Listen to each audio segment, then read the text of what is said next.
Shad0w Slave. Chapter 4 Mountain King. Turning in the direction of the thundering noise, many slaves rose their heads, only to see rocks and heavy shards of ice raining on them from above.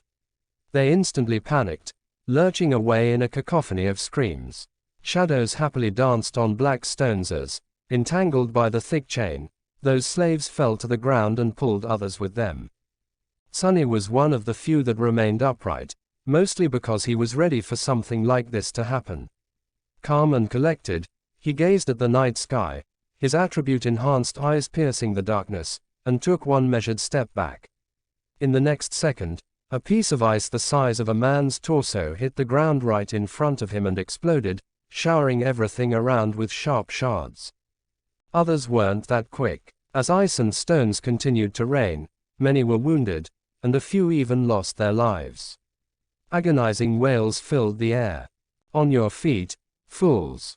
Get to the wall!" The veteran soldier, the one who had whipped Sunny a few hours before, was shouting angrily, trying to get the slaves to move towards the relative safety of the mountain slope.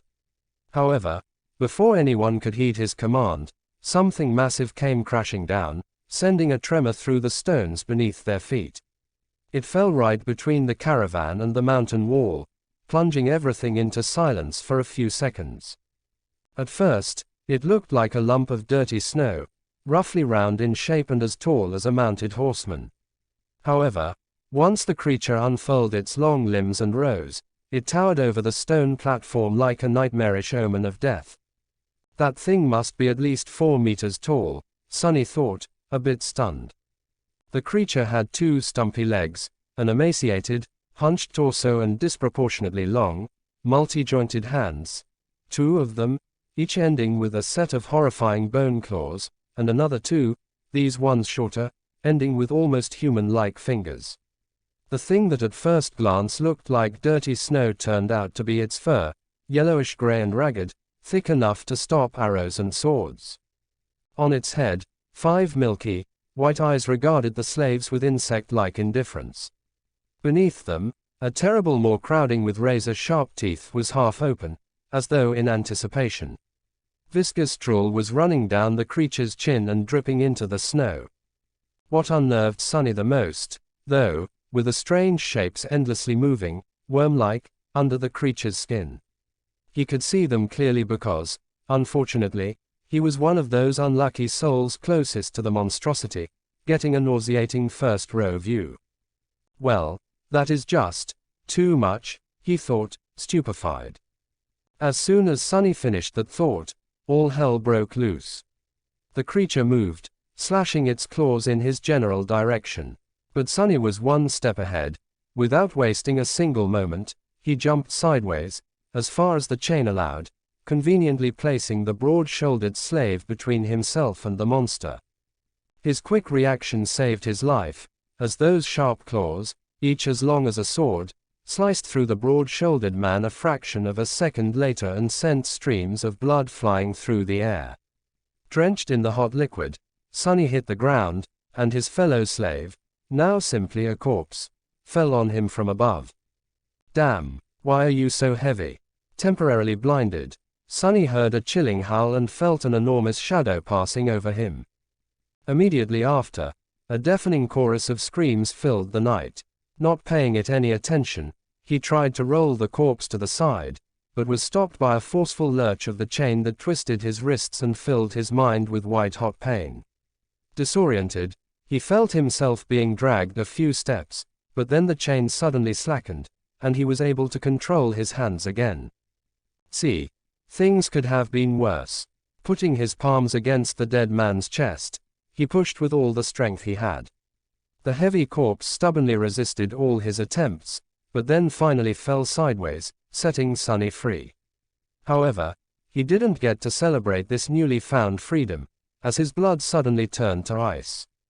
Because at that moment, with his palms still pressed against the broad-shouldered slave's bleeding body, he clearly felt something wriggling under the dead man's skin. "You just had to think about how things could get worse, right, you idiot?" he thought, and then flinched back. Pushing the corpse with his legs, Sunny crawled as far away from it as he could, which was about 1.5 meters, thanks to the ever-present chain. He quickly glanced around, noticing a mass of dancing shadows and the silhouette of the monster rampaging amidst the screaming slaves on the opposite end of the stone platform. Then he concentrated on the dead body, which was starting to convulse with growing violence. On the opposite side of the corpse, the shifty slave was looking at it with slackened jaw and a horrified expression on his face. Sunny waved to get his attention. "What are you staring at?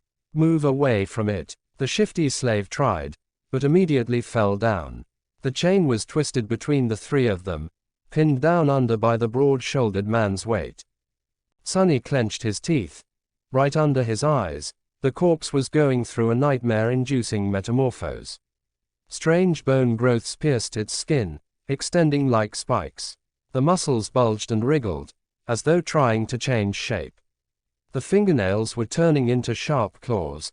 The face cracked and split, bearing open a twisted mouth with one too many rows of bloodied, needle-like fangs. "This is not right." Sunny twitched, feeling a strong urge to empty his stomach.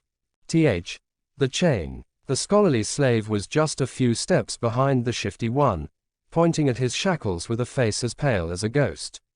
That remark was far from helpful, but given the circumstances, his shock was understandable. Being shackled was bad enough, but being shackled to such horror was truly unfair. But Sunny's conclusion that things weren't right did not come from self-pity. He just meant that this whole situation was literally not right. The spell, mysterious as it was, had its own set of rules. There were rules for what type of creatures could appear in any given nightmare, too. Nightmare creatures had their own hierarchy. From mindless beasts to monsters, followed by demons, devils, tyrants, terrors and, finally, mythical titans, also known as calamities. The first nightmare was almost always populated by beasts and monsters, rarely with a demon mixed in. And Sunny had never, ever heard about anything stronger than a single devil appearing in it. However, the creature had clearly just created a lesser version of itself, an ability that belonged exclusively to tyrants, the sovereigns of the nightmare spell, and those above them. What was this tyrant even doing in a first nightmare? How powerful was that damn, fated, attribute? But there was no time to ponder. Unfair or not, there was only one person now who could save Sunny, himself. The broad-shouldered man, what was left of him, slowly rose, his mouth producing strange clicking noises. Without giving him time to fully come to his senses, Sunny cursed and jumped forward, grabbing onto the length of the slackened chain. One arm of the monster, now fully equipped with 5 jagged claws, shot forward to meet him, but Sunny sidestepped it with one calculated movement. What saved his skin this time was not quick reaction, but simple presence of mind.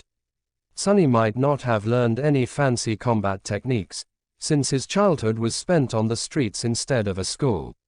But the streets, too, were a kind of teacher. He had spent his whole life fighting for survival, quite often literally. That experience allowed him to keep a cool head on his shoulders in the midst of any conflict. So instead of freezing or being consumed by fear and doubt, Sunny just acted. Stepping close, he threw the chain around the monster's shoulders and pulled, pinning its hands to its body. Before the creature, still slow and groggy from its transformation, could properly react, Sunny wrapped the chain around it several times, barely saving his face from being bitten off by the creature's terrifying maw. The good thing was, the monster couldn't move its hands now.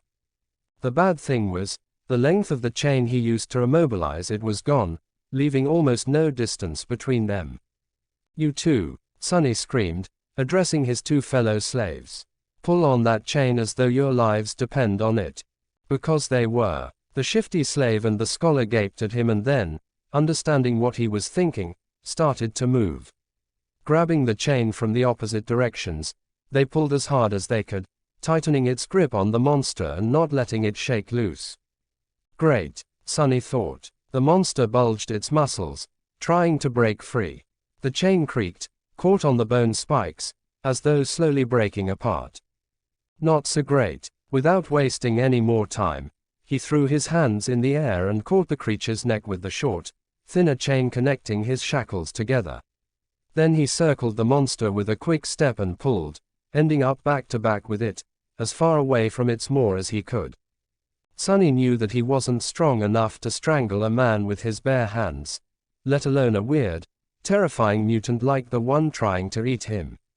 But now, using his own back as a lever and the weight of his whole body to pull the shackles down, he at least stood a chance.